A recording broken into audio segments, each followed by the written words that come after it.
Muy buenos días, bienvenidos al canal de Rubén Fidalgo. El vídeo de hoy es para presentaros un poquito más en detalle el nuevo miembro de la familia Fidalgo. Se trata de un Mercedes W116 280S. Es el modelo más básico de la clase S que te puedes imaginar. De hecho, el único lujo que tiene básicamente es la dirección asistida y el aire acondicionado, porque no tiene ni luneta térmica, ni elevalunas eléctricos, en fin, es... bueno, casi un Seat Panda de 5 metros de largo y con una estrella en el capó. Así que venga, os voy a presentar a este Mercedes y os voy a contar cuál es el plan que tengo con él. Venga, al lío.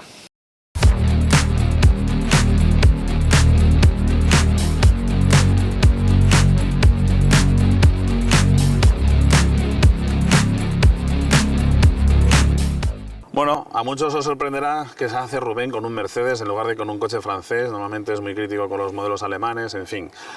Bien, pues os confieso que estáis muy equivocados. A mí siempre me han gustado muchísimo los coches alemanes, he sido muy de Audi, muy de Volkswagen, siempre me ha gustado mucho el Mercedes W116, lo que pasa es que desde que descubrí Citroën, pues se me han abierto bastante los ojos y he visto cosas que están muy bien realizadas por parte de los coches franceses y otras que tenía muy idolatradas en los coches alemanes se me han venido bastante abajo. Como os decía, el 116 es un coche que a mí siempre me ha encantado, sobre todo pues detalles como los paragolpes, las proporciones. Me parece un coche muy ancho para la altura de la carrocería, en fin, es un coche que siempre me ha llamado bastante la atención. Este se ha puesto a tiro a un precio razonable, tiene muchas cositas que hacer, pero también me interesan esas cosas que hay que hacerle porque coincide que en este coche es de libro. Tiene absolutamente todos los defectos endémicos de los W116 y de los Mercedes de la época, salvo la corrosión. Afortunadamente, y ese es uno de los motivos por los que me decidí a comprarlo, la carrocería está muy sana. Estos coches, esa fama que tienen los coches de Mercedes, de que no se oxidan, etcétera, quitaosla de la cabeza. Es cierto que la carrocería está muy bien construida, es una de las cosas que me gusta mucho más en este coche que, por ejemplo, lo que me encuentro en los modelos de Citroën. Está bien construida en el sentido en el que las piezas ajustan con unas líneas de ajuste mucho menores, los enrejamientos, en fin, el coche, el alineado de la carrocería está muy bien resuelto. Otra cosa es que después en estas carrocerías se acumula muchísima humedad, muchísimo barro, son muy propensos a pudrirse en determinadas zonas, que os las iré contando, y como digo, este coche tiene pues prácticamente todos los fallos endémicos del W116 y como los voy a ir solucionando con el tiempo, porque la idea es eso, ponerlo a punto poco a poco y a medida que vayamos teniendo recursos, pues eso, iré enseñando también cómo poner a punto uno de estos cacharros.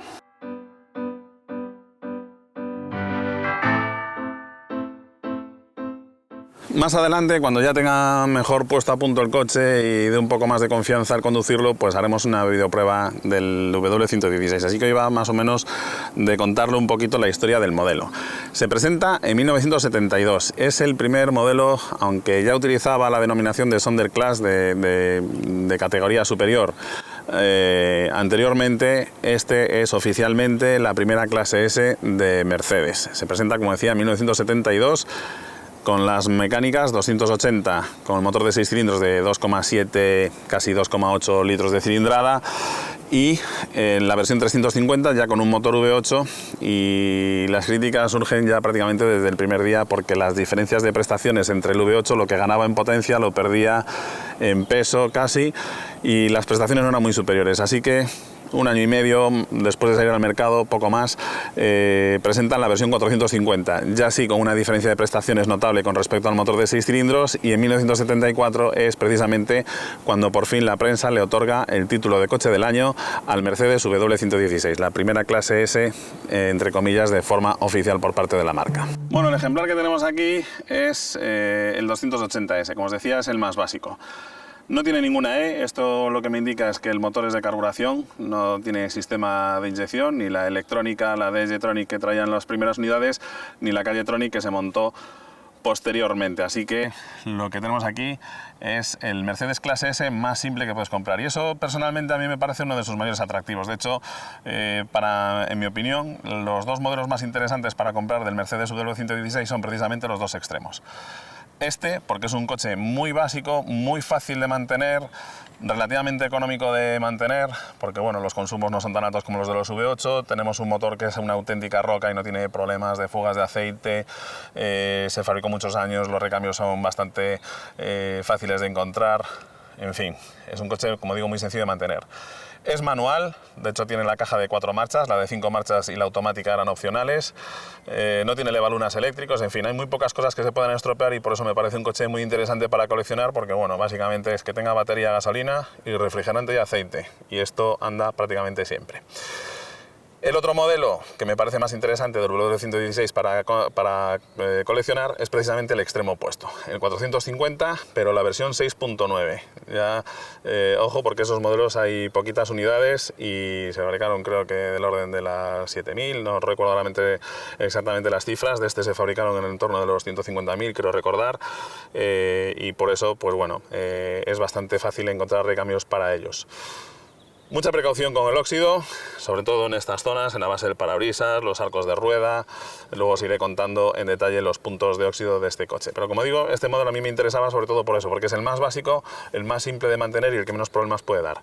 Eso sí, tiene la mayoría de los problemas endémicos de los W116 y de prácticamente todos los Mercedes de la época.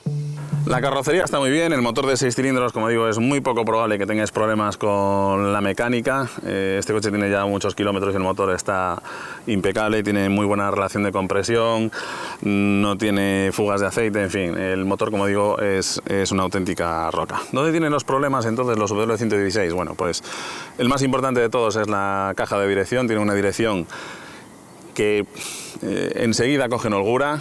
Y aunque se pueden ajustar, todos los expertos lo que dicen que bueno, que lo mejor es conseguir una caja de dirección nueva y aún así ni siquiera con ella nueva vas a conseguir mucha precisión de dirección. Con lo cual es el punto más grave que tiene este coche, porque va a ser el que más caro me salga de reparar, la caja de dirección. Otro problema endémico de estos modelos es el reostato del cuadro de instrumentos, el que regula la intensidad de la luz del cuadro de instrumentos. Es un reostato que quedan pocos recambios, aunque hay páginas web en las que vas a encontrar que sí que está disponible, cuando luego lo solicitas, que cuesta entre 120 y 140 eurazos, cuidado. Luego resulta que te dicen que no lo tienen en stock y que ya te avisarán cuando lo tengan disponible. Bueno, el reostato, voy a hacer un vídeo de cómo se repara, porque afortunadamente después de comprar un cuadro de instrumentos, porque tampoco me funcionaba el reloj, después de comprar un cuadro de instrumentos completo que traía un reloj, me costó 86 euros en eBay, desmonté el reostato, lo abrí y encontré el problema y, como digo, se puede reparar. Así que posteriormente vais a poder ver un vídeo también de cómo reparar los reostatos de los cuadros de instrumentos de los W116, que como digo, son carísimos si es que los conseguís encontrar. Otro fallo que tiene el coche, se quedan trabados los frenos traseros y esto también es bastante habitual en estos modelos, sobre todo cuando bueno, son coches que no circulan demasiado y entonces pues eso, tienden a quedarse agarrotadas las pinzas de freno traseras. ¿Qué problema tiene eso? Pues que al quedarse las pinzas de freno algo agarrotadas, ese freno, ese disco se va calentando, me va calentando el líquido de freno y me he quedado sin frenos en un par de ocasiones porque el líquido se pone a hervir y las burbujas de aire de esa ebullición son compresibles, no comprensibles, son compresibles, de forma que cuando pisas el pedal lo que estás haciendo es apretando esas burbujas, pero no estás actuando sobre los frenos. Y ya os digo que me he quedado sin frenos en un par de ocasiones, así que otro punto a reparar es el de las pinzas de freno traseras. Más problemas, el sistema de vacío que controla tanto el sistema de climatización como el cierre centralizado. También es un sistema que tiende a dar un montón de problemas. Por suerte no es caro de reparar, porque básicamente de lo que se trata es de ir siguiendo todas las tuberías que tiene el coche y cambiarle absolutamente todos los manguitos de goma y todos los casquillos de goma que tiene, que son unos cuantos, y al final sale caro por eso, porque tienes que comprar un montón de codos, etcétera, para irlo reparando y verificando. Así que eso también veremos cómo se repara el sistema de vacío para que funcione bien el cierre centralizado y la calefacción. De hecho, cuando vas circulando con este coche es un auténtico horno, porque el grifo de la calefacción se queda abierto y tira muchísimo calor dentro. Otra de las cosas que me atraía de este modelo en concreto, del 280, del W116, es la combinación de colores. En general no me gustan nada los coches blancos, pero sí me gustan ciertas combinaciones. Y en la del Ferrari Dino terminé de darme cuenta de que efectivamente la combinación del blanco con el azul me suele encantar. Y este coche tiene un interior que está impecable. Afortunadamente es el interior básico, el de MBTEX, Es cierto que no tiene el glamour ni la distinción que tiene el interior de cuero, pero el material este es material sintético de Mercedes, el MBTEX, pues bueno, tiene un periodo de desintegración similar al del plutonio. Es muy probable que estos paneles de puerta dentro de 10.000 años sigan estando exactamente igual que hasta ahora. La verdad es que es un material increíble. El coche tiene muchos kilómetros y los asientos y todo está prácticamente como el primer día. Dentro me he encontrado pues eso, con varios fallos endémicos. No le funciona el reloj, algo muy habitual en los W116 y en los cuadros de instrumentos de Mercedes. Tira aceite por el manómetro de aceite. Es una cosa curiosa porque estos coches, en lugar de tener un chivato que te alertan de que te estás quedando sin presión de aceite, lo que tienen es un manómetro y cuando enciendes el coche tienes que fijarte que inmediatamente coja presión y que la presión sea la correcta. ¿Qué pasa? Pues que estos Mercedes, la verdad es que están fabricados, te das cuenta de que están fabricados como si fueran coches de los años 40. Y en lugar de utilizar una sonda de presión electrónica en el motor, lo que tienen es un tubito que viene desde el motor hasta el habitáculo y entra directamente la presión al cuadro de instrumentos. Puede que os parezca que eso es muy buena idea y que eso es ultra fiable, pero para nada. La verdad es que los bulbos electrónicos son bastante fiables y no traes aceite hasta el habitáculo. De hecho, uno de los problemas que tengo aquí y que también es bastante habitual es que el manómetro de aceite tiene una pequeña fuga y empieza a caer aceite por el cuadro de instrumentos y te cae en los pies. No es nada agradable encontrarte el pantalón manchado con aceite o los pedales.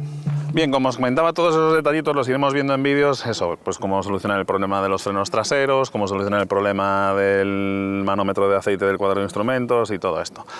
Ahora es el momento de presentaros algunas singularidades que me he encontrado en el coche, por ejemplo, la tapa del combustible, que hable así. Esto tiene la ventaja de que después cuando pones aquí la pistola no te rayan la carrocería del coche con la pistola, pero tiene el inconveniente de que si no tienes la precaución de limpiar ese desagüe de ahí, se acumula aquí agua y es un punto crítico de corrosión en estos coches. Así que lo que en un principio parecía muy buena idea, pues después ha resultado no serlo tanto.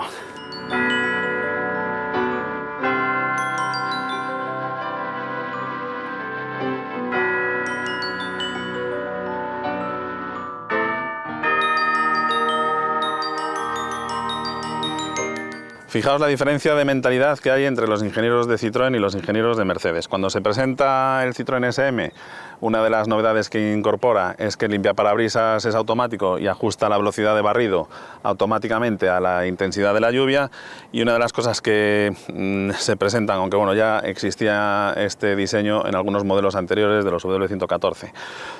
Una de las cosas que se presentan en el Mercedes Clase S como un granito es que esto, los vierteaguas y las molduras de la luneta trasera están diseñados de forma que el agua que va escurriendo por el cristal o la que escurre por el techo no me va a manchar los cristales y va a mejorar así la visibilidad. Pero luego te encuentras con que no tienes luneta térmica trasera.